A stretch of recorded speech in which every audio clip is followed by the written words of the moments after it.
This video is almost silly because you know how to do it.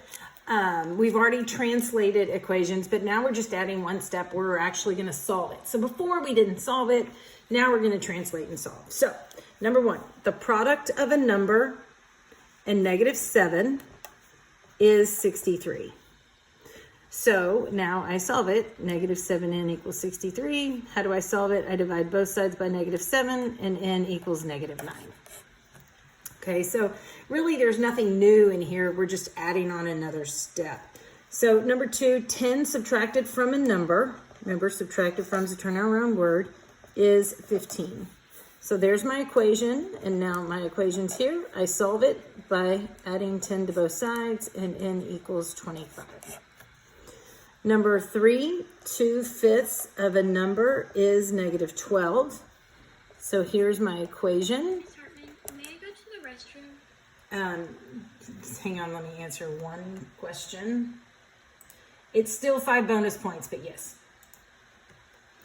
And then when I get n by itself, I multiply by the multiplicative inverse. And I have n equals -30 is my answer. Number four, 8% of a number is 20. So remember, you turn it into a decimal. And so 0.08x equals 20. So if you divide it by 0.08, remember you can't have a decimal, so I move it twice over, and then I move it twice over. So really it's 2,000 divided by 8. So 8 goes into 20, 2 whole times with 4 left over. 8 goes into 45. So x is 250. Number five, the sum of twice a number and 17 is -1. So the sum of twice a number and 17 is -1. So hang on.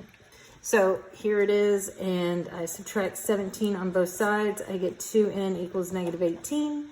Divide both sides by 2, and n equals -9. So that's all we're doing on translating and solving. If you need more practice, there's plenty of practice, and then we can go over those together.